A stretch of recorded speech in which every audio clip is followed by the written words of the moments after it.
하나님 말씀 사도행전 11장 12절에서 18절까지 성령이 내게 명하사 아무 의심 말고 함께 가라 하시매 이 6 형제도 나와 함께 가서 그 사람의 집에 들어가니 그가 우리에게 말하기를 천사가 내 집에 서서 말하되 내가 사람을 요빠에 보내어 베드로라는 시몬을 정하라. 그가 너와 내 온 집이 구원받을 말씀을 내게 이르리라 함을 보았다 하거늘 내가 말을 시작할 때에 성령이 그들에게 임하시기를 처음 우리에게 하신 것과 같이 하는지라. 내가 주의 말씀에 요한은 물로 세례를 베풀었으나 너희는 성령으로 세례를 받으리라 하신 것이 생각나노라. 그런즉 하나님이 우리가 주 예수 그리스도를 믿을 때에 주실 것과 같은 선물을 그들에게도 주셨으니 내가 누구이기에 하나님을 능히 맡겼느냐 하더라. 그들이 이 말을 듣고 잠잠하여 하나님께 영광을 돌려 이르되 그러면 하나님께서 이방인에게도 생명 없는 회개를 주셨도다 하니라. 아멘. 나와 다른 상황, 다른 환경에 놓여 있는 사람을 우리는 편견이나 편협한 마음으로 보아서는 안 됩니다.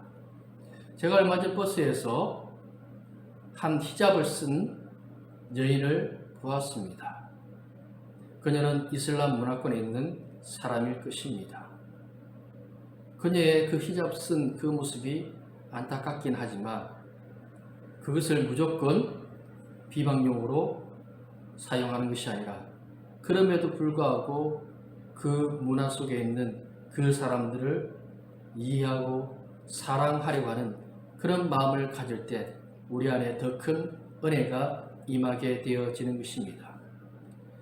11장 전반부는 베드로가 고넬료 가정에 방문하여서 그들에게 주님의 말씀을 전하고 성령 역사가 일어나고 세례를 베푼 일로 인하여서 예루살렘 교회 안에 헬라파 유대인들, 특히 바리새인, 제사장과 같은 그 무리에 있다가 교회 안에 들어오게 된 사람들이 베드로에 대해서 비난하는 모습을 가졌습니다. 왜 그들이 비난하였느냐 하면 그들은 율법주의자적인 사고를 가지고 있었기 때문에 그렇습니다. 그들은 분명히 예수님을 통하여서 구원의 은혜와 감격이 있었으나 그들은 유대인입니다. 유대는 날 때부터 율법 교육을 받습니다. 매 안식일마다 회당에서 말씀을 듣고 가르치고 배우는 일을 늘 일상적으로 하는 사람들입니다. 그들은 율법이 곧 법이고 질서이고 습관이고 삶인 사람들입니다. 그들이 교회 안에 들어왔지만 오랫동안 그렇게 배워왔고 살아왔던 그 모습 속으로 인하여서 그들은 유대인적인 율법적인 사고에서 벗어나지 못하는 모습을 보여주고 있습니다. 교회가 때로는 오래되면 이런 전통과 문화가 생길 수 있는데 문제는 그것이 잘못되어진 문화와 전통으로 율법주의적인 사고로 남게 되어지면 굉장히 위험한 것입니다.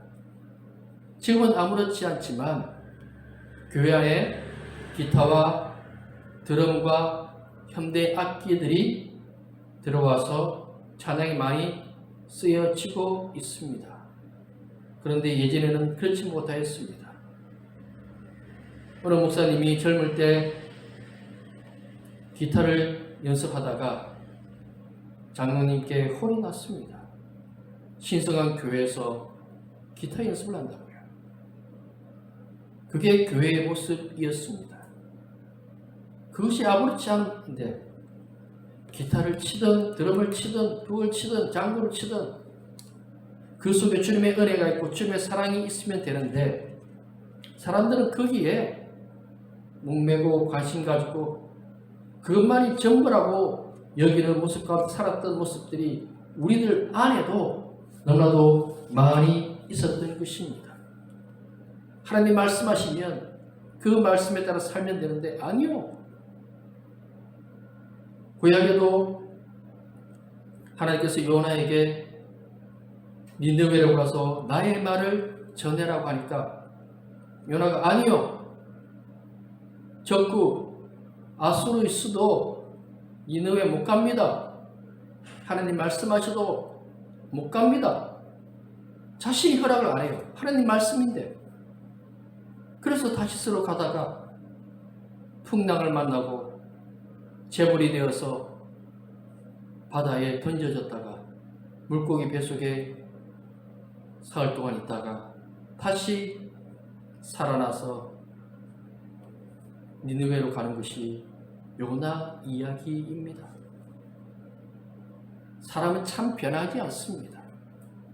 그리고 늘 내가 생각의 중심에 있고 그것이 자신의 삶이고 이념이고 사상이 되어지는 것이 사람의 모습이라고 하는 것입니다.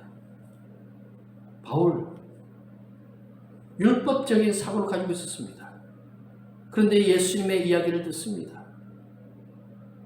죽었던 예수가 다시 살아났고 그 예수를 믿을 때 구원을 받는다라고 하는 자신이 배워왔던 율법적인 사고에서 벗어나는 이야기를 또 메시아가 아니라고 생각했는데 메시아라고 하는 그 이야기를 들으면서 화가 났습니다. 그래서 스데반 집사 죽이는데 앞장서고 예루살렘 교회 성도들 핍박하고 흩어버리고 다메섹까지 가서 성도들 잡으려고 하다가 변화되어지는 은혜가 임하게 되어지지 아니하였습니까? 이스라엘 백성들 할례를 받습니다. 할례는 구별되었다는 뜻입니다. 할례 자체가 구원이 아닙니다. 몸의 그 흔적을 통하여서 나는 하나님의 백성으로 하나님을 믿는 사람으로 살아야지 그런 마음에 새기면서 살라고 할례를 주신 것입니다. 잘못된 생각, 우리는 이것을 버려야 하는데 나와 신앙적인 모습이 다르면 그건 잘못된 거야. 우리 개신교 안에 많은 교단들이 있습니다. 우리는 대한예수교 장로회 합동 측에 속해 있습니다. 그런데 우리 장로교회도 통합이 있고 고신이 있고 합신이 있고 또 그 외에 순복음도 감리교도 성결교도 참 많이 있습니다. 그리고 예배의 분위기도 다릅니다. 순복음 참 뜨겁게 합니다. 그런 다른 분위기들을 틀렸어?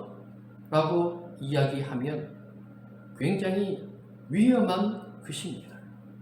다를 수 있습니다. 같은 교회 안에 있는 성도들 간에도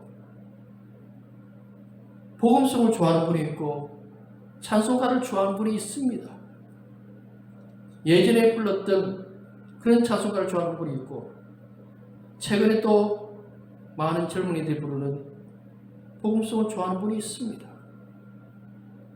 그것을 틀렸다라는 문제로 바라볼 것이 아니라 비난하고 잘못되었다고 하는 것이 아니라 그것에 대해서 이해하고 용납하고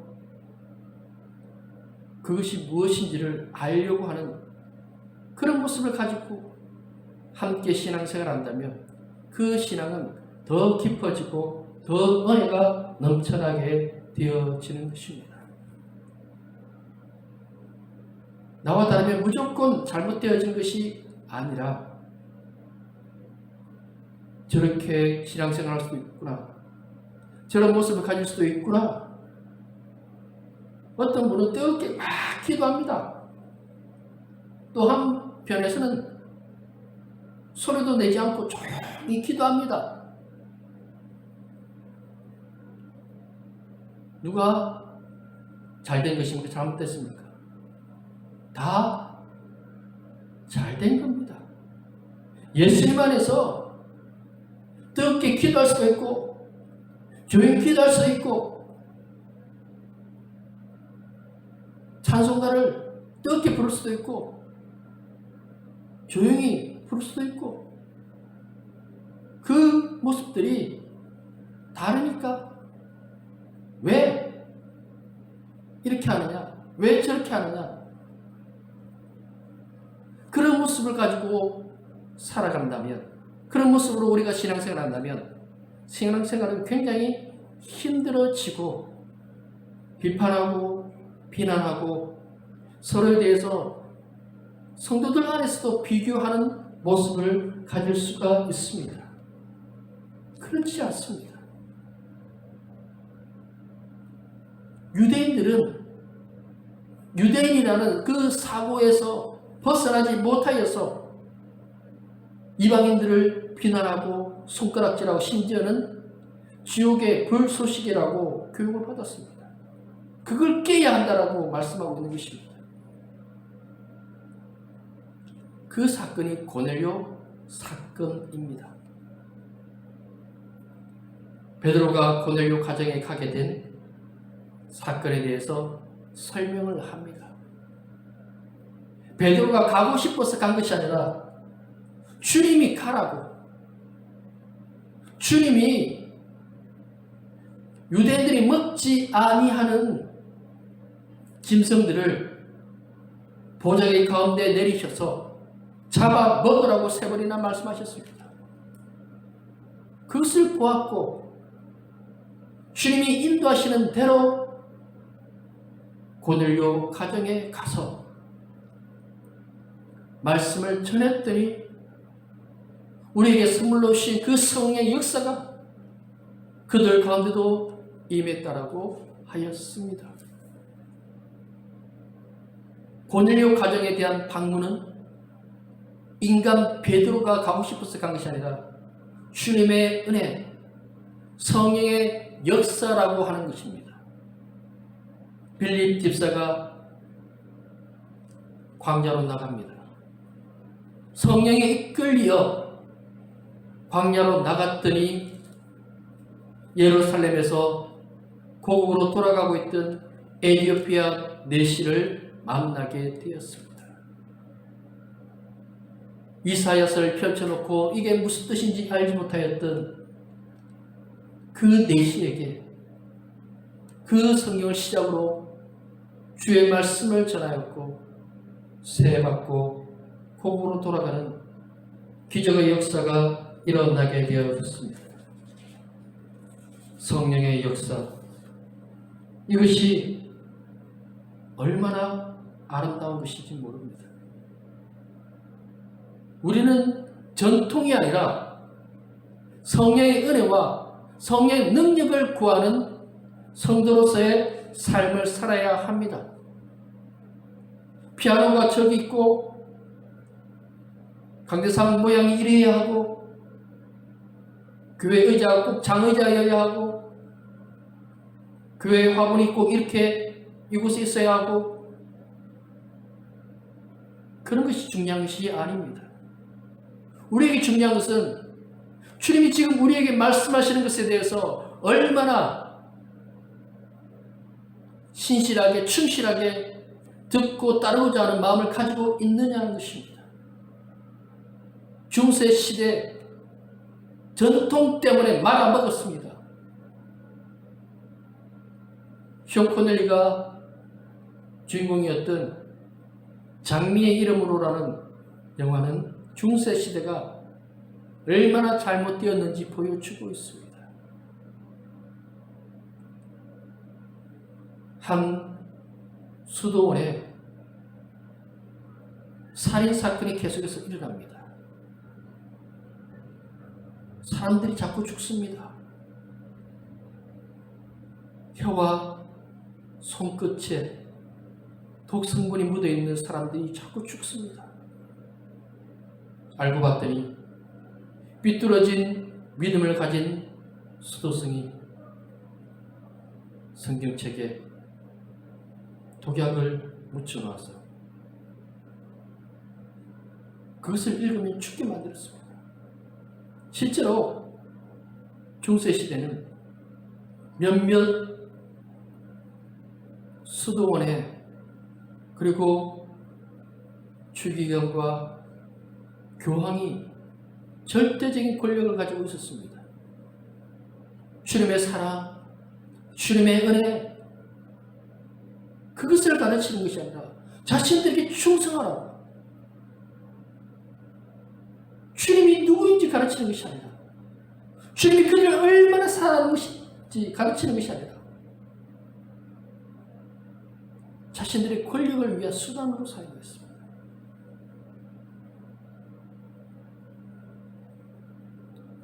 종교개혁이 일어나고 했던 일이 각 나라로 된 성경을 편찬하는 것이었습니다. 주님의 사랑, 주님의 택하심, 그것을 가르치려고 했던 사람들이 종교 개혁가들이었습니다. 우리 또한 그러해야 합니다. 유대인들이 지금 깨닫지 못하고 있는 것이 믿음은, 그리고 구원은 선물입니다. 은혜입니다. 예수님의 십자가는 유대인만을 위한 십자가가 아니라 모두의 십자가, 믿는 자의 십자가, 은혜의 십자가, 사랑의 십자가, 감사의 십자가가 되어져야 합니다. 그런데 율법주의적 사고는 막았습니다. 자신들의 잘못된 이념과 사상이 주의 말씀을 막고 있었던 것입니다. 사실 영적인 은혜는 우리가 막고 있을 때가 많습니다. 우리가 스스로 주님 앞에 나가지 못하고 주의 은혜를 구하지 못하고 내 안에 갇혀서 나의 걸음을 떼지를 못하고 어떻게 보면 감옥에 갇혀있는 그런 신앙생활의 모습을 가질 때가 얼마나 많이 있는지 모릅니다. 주님은 우리에게 나아가라고 말씀하십니다. 우리를 부르신 부르심에 소망이 있습니다. 베드로를 부르신 이유가 있고 바울을 부르신 이유가 분명히 있습니다. 그 부르심의 그 은혜, 그 능력, 그것을 우리는 지금 회복해야 합니다. 우리는 깨져야 합니다. 우리가 배워왔던 것, 우리가 경험했던 것, 우리가 알고 있는 것, 그것이 중요한 것이 아닙니다. 주님이 지금 나에게 무엇을 말씀하십니까? 주님이 원하시는 것이 무엇인가? 우리가 왜 기도합니까? 왜 주님의 말씀을 붙잡고 가야 합니까? 내가 사니까, 내가 살려고 하니까. 바울은 나는 매일 죽는다고 했습니다. 예전에 한 번 죽는 것이 아니라 오늘도 죽고 내일도 죽겠다고 합니다. 바울 율법주의자적인 사고를 얼마나 많이 가지고 있던 사람이었습니까? 죽지 않으면 주님의 말씀을 들을 수 없으니까요. 죽지 않으면 주님의 일을 감당할 수 없으니까요. 우리도 마찬가지입니다. 성령의 은혜와 성령의 능력으로 깨어져야 합니다. 인간 베드로는 아무것도 할 수 없습니다. 그런데 성령이 그를 붙잡고 가니까 고넬료 가정의 구원의 역사가 일어났습니다. 성령이 임재하는 놀라운 이적과 기적의 역사가 일어났습니다. 유대인들이 입고 있는 것이 있습니다. 그들을 변화시킨 분이 누구입니까? 성령 하나님이요. 그들 안에 구원의 역사가 어떻게 일어났습니까? 성령 하나님의 놀라우신 역사심으로 이런 놀라운 일이 일어나게 되어졌던 것입니다. 우리 안에도 성령의 은혜가 다시 회복되어져야 합니다. 주의 말씀이 우리 안에 회복되어져야 합니다. 우리는 깨어져야 합니다. 내가 사는 것이 아니라 주님이 사는 삶. 주의 은혜와 주의 능력이, 주의 역사심이 사는 삶을 살아야 하는 것입니다. 또한 이 성령의 역사가 일어나게 되어지자 성도들이 그들이 이 말을 듣고 잠잠하여 하나님께 영광을 돌려 이르되 그러면 하나님께서 이방인들에게도 생명 없는 회개를 주셨다 하니라. 그들 안에 변화가 일어납니다. 유대인, 율법주의 이 사고에서 변화가 일어납니다. 삶의 변화는 마음의 변화, 생각의 변화, 행동의 변화에서 시작되어집니다. 우리는 참 변하지 않는 사람들입니다. 그런데 주님이 우리를 바꾸셨습니다. 어떻게요? 주를 믿잖아요. 주를 믿는 게 제일 큰 변화입니다. 예수 믿고 사는 것, 예수님 보았습니까? 못 봤습니다. 예수님 십자가 보았습니까? 예수님이 다시 살아나실 보았습니까? 예수님 만났습니까? 아니요. 그런데 예수님 만났습니다. 예수님 믿으십니다. 예수님의 그 놀라신 은혜가 우리 가운데 있으면 우리는 압니다. 해와 달이 하나님에 의해서 창조되어진 것을 우리는 믿습니다. 그들의 생각이 변화되어져야 이방인 전도를 할 수 있습니다. 그들의 생각이 변화되어져야 주님의 말씀을 땅끝까지 전할 수 있게 되어지는 것입니다. 우리 안에 부흥은 원래의 목적을 회복하는 겁니다. 복음의 원래의 목적은 유대인만을 위한 구원이 아닙니다. 복음은 은혜입니다. 하나님께서 이스라엘 백성이기 때문에 그런 것이 아니라 하나님이 은혜로 그들을 택하신 것입니다. 그들은 애굽에서 노예로 살았습니다. 뭔가 준비되어지고 하나님을 찾고 하나님 앞에 올바르게 예배하면서 살았던 그런 민족이 아니었습니다. 그럼에도 불구하고 하나님은 그들을 사랑하셨습니다. 모세가 애굽에 갔을 때 이스라엘 사람들은 오히려 생명의 위협을 느끼며 모세를 원망하고 불평했습니다. 그런 민족을 하나님은 사랑하셨습니다. 유대인이 아니라 이방인이 아니라 구원의 은혜와 감격, 그것을 먼저 우리는 마음에 새기는 성도로서의 삶이 필요한 것입니다. 구약에도 성경은 이방인들을 구원하고 있음을 보여주고 있습니다. 여리고성의 기생라합, 보아스와 룻, 그리고 애굽에서 나올 때 수많은 잡족들이 나왔다고 했습니다. 이 은혜가 우리 가운데 먼저 있어져야 합니다. 우리가 영적으로 깨어지고 회복되어질 때 이런 놀라운 주님의 일을 감당할 수 있는 믿음의 사람이 되어질 수 있는 것입니다. 사실은 내가 변해야 합니다. 내 생각이 변화되어져야 합니다. 나의 인식이 변화되어져야 합니다. 예수 잘 믿는다고 하는데 정말 예수 잘 믿습니까? 내가 생각하는 예수가 아니라 진짜 예수, 말씀 속에서 역사하시는 예수, 나를 뛰어넘어야 합니다. 내 생각 안에 예수님을 가두어 두는 것이 아니라 주님 말씀하십시오. 주님 말씀 따라 순종하겠습니다. 주님이 말씀하시면 나가고 주님 말씀하시면 멈추고 그런 삶을 살겠습니다.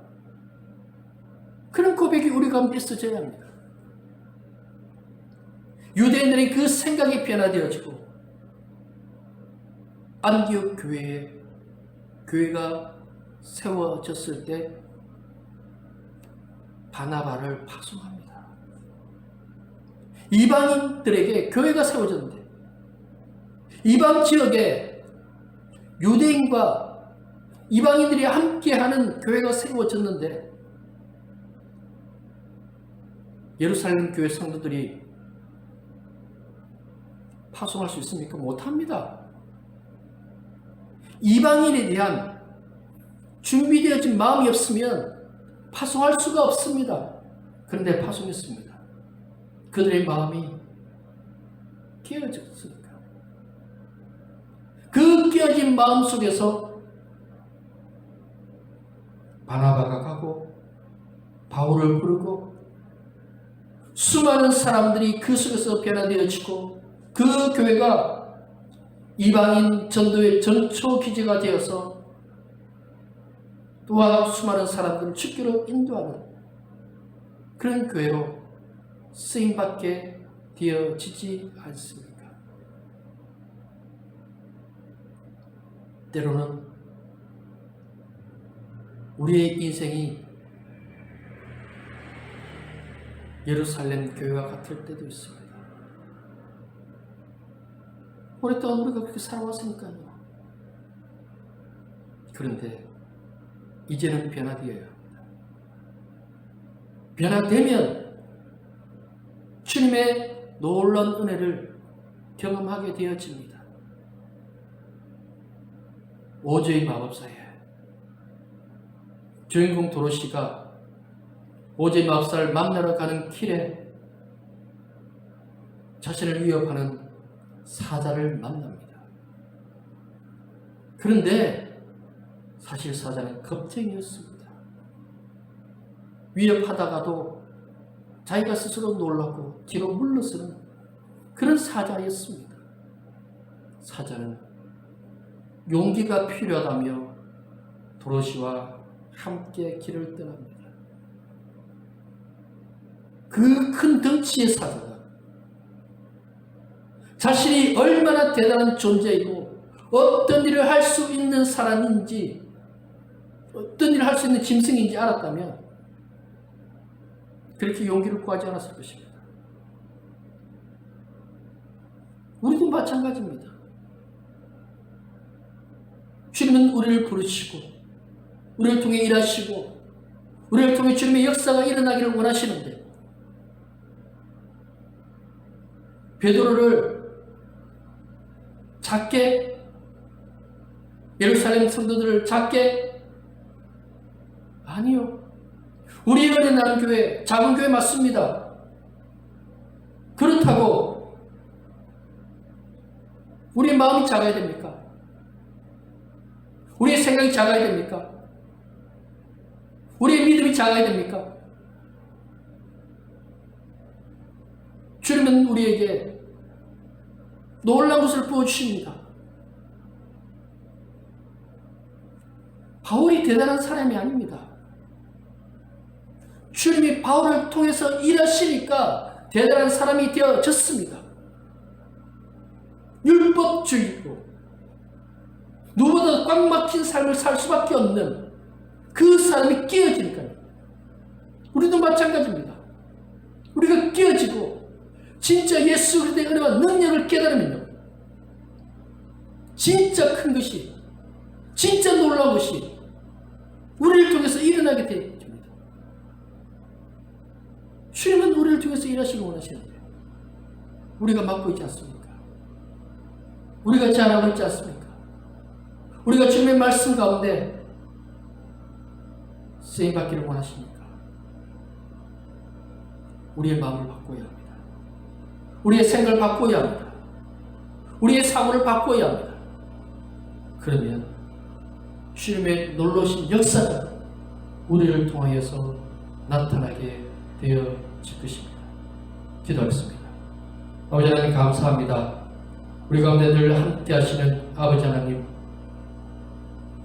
베드로와 유대인들 율법주의적 사고에서 성의 역사식으로 변화되어졌습니다.